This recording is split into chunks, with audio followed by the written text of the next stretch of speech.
Welcome back to AM Northwest. Did you ever wonder about the origins of some of our favorite monsters, myths, and legends? The PBS digital series Monstrum, now in its 7th season, delves into the stories behind the lore.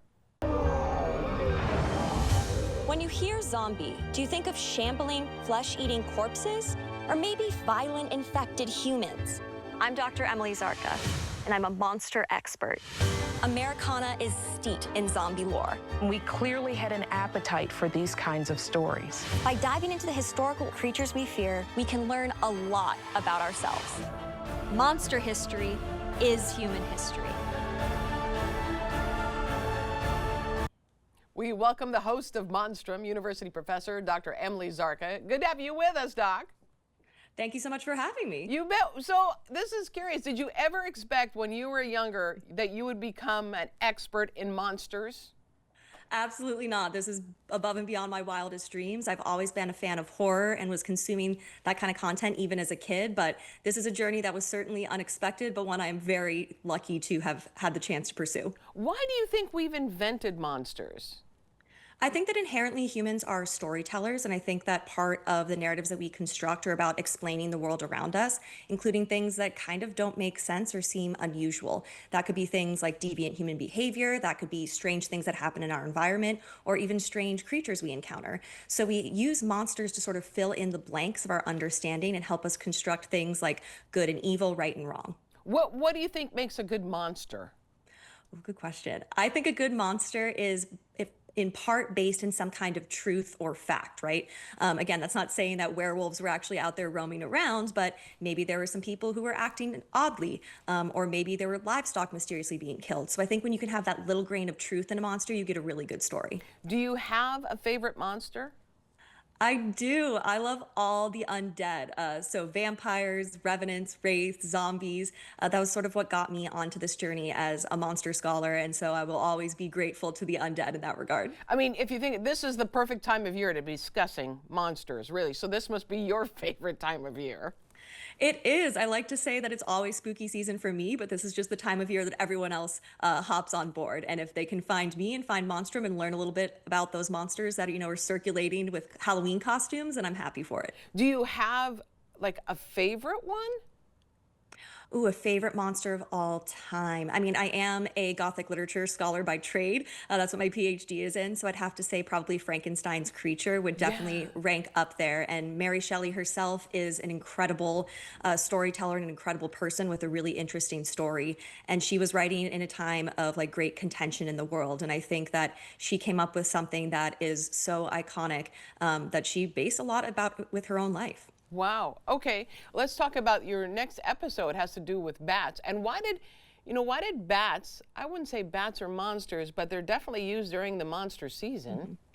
They've been painted as monstrous, actually, for centuries in certain cultures. Yeah, which is funny to me because I personally think bats are adorable and cute and serve like a great ecological purpose. They do, but I cannot take adorable with that, but they do serve a great purpose. You're right.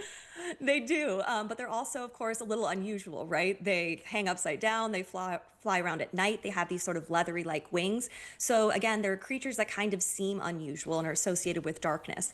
And they were linked with the ancient Celtic tradition of Samhain, where you lit basically giant bonfires. And of course, you have more fires, you have more insects, you have more bats flittering around when the veil between the living and the dead is supposed to be the thinnest. And so that's one of the connections between bats and Halloween. But quite frankly, we also have a lot to thank to Bram Stoker and Dracula. He was the first person to have vampires actually, turn into bats. And once you got that on silver screen as well, and in some postcards and the Halloween tradition took off, bats are inherently spooky these days. Okay, let's talk about some other monsters that people love. I mean, in the Northwest, Sasquatch is the huge thing around here.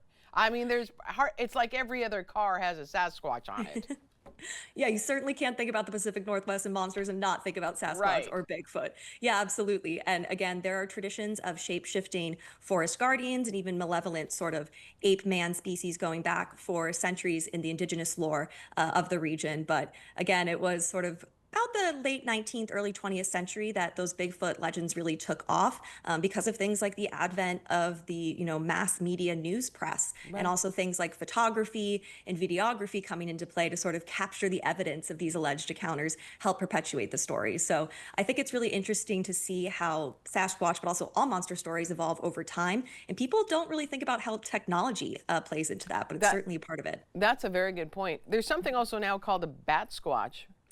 Bat Squatch, yes, Bat Squatch was a new one for me even. So Bat Squatch lore is apparently after the eruption in 1980 of Mount Helen that this sort of blue-haired bat-winged creature sort of emerged from that eruption. But what's fascinating about Bat Squatch is that sightings of Bat Squatch don't happen until the 1990s. So it's kind of like retroactively painting the origin story of this alleged creature. But I think that, again, connecting back quite frankly, to Mary Shelley, talks about how, again, sometimes these ecological traumas or things that happen, we try to, explain them with a scary story. Yeah, I know we'll be seeing a lot of zombies on Halloween night. So I understand that there are different types of zombies. Yes, there are different types of zombies. So the original zombie tradition, going back to the Haitian zombie or ZOMBI, is really about stealing a part of a person's soul and having complete control over their body, which is directly rooted to fears and things that happened with slavery, essentially. And then George Romero sort of changed the game, and he took some other revenant and undead stories and sort of morphed them onto this idea of the shambling, walking, sort of mindless zombie. And since then, the genre has taken off, and I would say since the beginning of the 21st century, 21st century, we start to see more sort of ecological based zombies, or those fast moving, hordes of zombies. So we went from sort of a singular or just a couple zombies to, millions of zombies shown on screen. Oh, yeah. I mean, I see it on TV shows all the time. The new version. Yeah, you're absolutely right. All right. We want to tell everyone that you can watch Monstrum online with 2 new episodes airing each month. And we'll have a link on our website at katu.com. Emily, thank you so much. That was really fun. Thank you so much. Stay spooky. Yeah. We'll be right back with more AM Northwest.